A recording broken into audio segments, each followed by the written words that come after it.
भाभी की सौतन पार्ट 1। माँ, भाई ने इस लड़की से क्यों शादी की? मुझे ये अधीरा बिल्कुल पसंद नहीं है। बेटी अब क्या कर सकते हैं, मैं भी तुम्हारे भाई की शादी इस लड़की से नहीं कराना चाहती थी, लेकिन समर्थ की जिद के आगे मुझे झुकना ही पड़ा। समर्थ ने अपनी पसंद की लड़की अधीरा से शादी की है, लेकिन उसकी माँ मंजू और बहन सौम्या को अधीरा बिल्कुल पसंद नहीं है।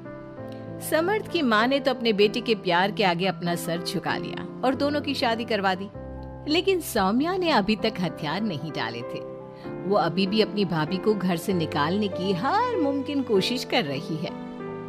बहू, ओ बहू, आज चाय मिलेगी या नहीं? लाई माँ जी। एक तो समर्थ भी न जाने कहां से इस लड़की को पकड़ कर ले आया है। हर काम ऐसे करती है मानो हाथों में मेहंदी लगी हो। लीजिए माँ जी चाय। अच्छा तो ले आई तू चाय। मुझे तो लगा था कि तू सुबह की चाय दोपहर के खाने के बाद देगी। माँ जी दूध वाला लेट आया था, इसलिए चाय बनाने में लेट हो गई। इतने में सौम्या वहाँ आ जाती है। माँ, मैं अपनी सहेली देविका से मिलने जा रही हूँ, शाम को आऊंगी। सौम्या, मैंने तुम्हारे लिए नाश्ता बना दिया है, पहले नाश्ता कर लो फिर चली जाना। मुझे आपके हाथ का बेस्वाद खाना नहीं खाना। मेरी सहेली देविका बहुत अच्छा खाना बनाती है, मैं उसके यहाँ खा लूंगी। ओके माँ, बाय, मैं चलती हूँ। सौम्या के जाने के बाद मंजू अपनी बहू पर चिल्लाते हुए कहती है, बहू तूने इतनी बुरी चाय बनाई है, इससे अच्छा तो तू जहर पिला देती, कम से कम वो मीठा तो होता। अगर मेरे बस में होता तो चाय की जगह जहर ही दे देती। कुछ कहा तूने? अब नहीं माँ जी, मैं दूसरी चाय बना देती हूँ। रहने दे, मैं जा रही हूँ अपनी बहन के घर, तो घर का सारा काम करके रखना, शाम तक आ जाऊंगी। और हाँ, रात के खाने में कुछ अच्छा बना लेना। मंजू अधीरा पर हुक्म चलाकर चली जाती है। अधीरा बड़बड़ाती हुई किचन में जा रही होती है कि तभी समर्थ वहाँ आ जाता है। अधीरा नाश्ता लाओ जल्दी से, ऑफिस के लिए देर हो रही है। क्या करोगे नाश्ता करके? किसी को भी मेरे हाथ से बना खाना पसंद नहीं आता, आप भी बाहर ही कर लेना नाश्ता। लगता है माँ और सौम्या ने फिर तुमसे कुछ कहा है, तभी तुम्हारा मूड इतना खराब है। तुम माँ और सौम्या की बातों का बुरा मत माना करो। मैंने माँ के खिलाफ जाकर शादी की है ना, इसलिए वो तुमसे कुछ उखड़ी उखड़ी रहती है। लेकिन मुझे पता है, जिस तरह तुमने मेरा दिल जीत लिया, उसी तरह तुम माँ और सौम्या का दिल भी जीत लोगी। बातें बनाना कोई आपसे सीखे। अब आपको ऑफिस के लिए देर नहीं हो रही? हो तो रही है, लेकिन सोच रहा हूँ सौम्या और माँ घर पर नहीं है। तुम दिन भर अकेली घर में क्या करोगी? मैं आज ऑफिस की छुट्टी कर ही लेता हूँ। नहीं नहीं नहीं, मैं घर में अकेली रह सकती हूँ, आप ऑफिस जाओ। चलो जाओ और अपना काम करो। समर्थ ऑफिस चला जाता है और शाम को जब सभी घर आते हैं, अधीरा सबके लिए बड़े प्यार से खाना तैयार करके रखती है। सौम्या सबसे पहले किचन में जाती है। अरे वाह, खाने की तो बहुत अच्छी खुशबू आ रही है, लेकिन मुझे इस खाने का मजा किरकिरा करना ही होगा। सौम्या खाने के अंदर बहुत सारी हल्दी डालकर चली जाती है। उसके बाद अधीरा सबके लिए खाना लगाती है, लेकिन किसी को भी खाना अच्छा नहीं लगता। छी भाभी, कितना बुरा खाना बनाया है। इससे अच्छा तो आप हमें मना ही कर देती कि आप खाना बनाएंगी ही नहीं, तो हम बाहर से ही कुछ अच्छा खाकर आ जाते।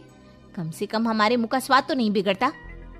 बहू, तूने हम सबको सुबह बिना खाना खाए निकाल दिया, और अब भी हमें बिना खाना खाए सोना पड़ेगा। क्या करती हो अधीरा? तुम्हें खाना बनाना भी नहीं आता क्या? दिमाग खराब कर दिया। समर्थ गुस्से में वहां से चला जाता है। उसके पीछे पीछे सौम्या भी जाती है। भैया, हमने आपसे कितना मना किया था कि इस लड़के से शादी मत करो मत करो, लेकिन आपने हमारी एक नहीं सुनी। आप मेरी सहेली देविका को तो जानती हो ना, सुंदर होने के साथ साथ हर काम में माहिर है।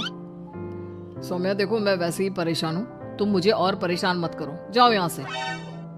सौम्या ने समर्थ के दिल में अधीरा के लिए नफरत डालने की कोशिश की। अगली सुबह अधीरा जल्दी सोकर उठी और सबके लिए नाश्ता बना लिया, लेकिन समर्थ बिना कुछ खाए ही ऑफिस के लिए निकल गया। सौम्या भी ये सब नोटिस कर रही थी। उसने देविका को घर पर बुला लिया। देविका, आज भैया बहुत गुस्से में है। आज तुम ऐसा खाना बनाओ कि भैया उस अधीरा की तारीफ करना भूल जाए। सौम्या, तुम ये सब क्या कर रही हो? तुम्हारा भाई शादीशुदा है, वो कभी मुझसे शादी करने के लिए तैयार नहीं होगा। लेकिन तुम तो भाई से पहले से ही प्यार करती थी ना। हाँ करती थी, लेकिन ये उन दिनों की बात है ना। चुप रहो तुम। अगर तुम्हें भैया को पाना है तो तुम्हें वही करना होगा जो मैं कहूंगी। सौम्या ने जैसा जैसा कहा देविका ने वैसा ही किया। देविका ने बहुत ही स्वादिष्ट खाना बनाया। शाम को सभी लोग इकट्ठा हुए और सबने एक साथ मिलकर खाना खाया। इतना मजेदार खाना खाकर सबने देविका की खूब तारीफ की। समर्थ ने अपनी पत्नी को ताना देते हुए कहा, अधीरा, देविका ने कितना अच्छा खाना बनाया है। तुम्हें देविका से खाना बनाना सीखना चाहिए। अब तो ये रोज की बात हो गई। सौम्या हर बार देविका को अपने घर बुलाती और किसी न किसी बात पर अधीरा को शर्मिंदा करती। सौम्या अपने भाई की बात देविका से कराने लगी। अब समर्थ भी देविका से प्यार करने लगा। सौम्या ने अपने भाई से कहा, भैया आपको देविका पसंद है ना? अरे तुम ये क्यों पूछ रही हो? क्योंकि मैं चाहती हूँ कि आप देविका से शादी कर लो। अरे सौम्या, ये मुमकिन नहीं है, क्योंकि देविका मुझसे शादी करने के लिए कभी तैयार नहीं होगी और अधीरा भी इस रिश्ते से खुश नहीं होगी। आप देविका की चिंता मत करो, उससे मैं बात कर लूंगी। आप बस अधीरा भाभी को समझा दो। सौम्या की बात सुनकर समर्थ अधीरा के पास जाता है।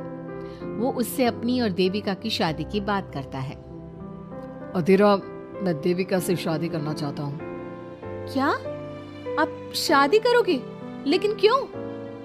क्योंकि मैं उससे प्यार करता हूँ। प्यार तो आप मुझसे भी करते थे। कल कोई और लड़की पसंद आ जाएगी तो तीसरी शादी कर लोगे?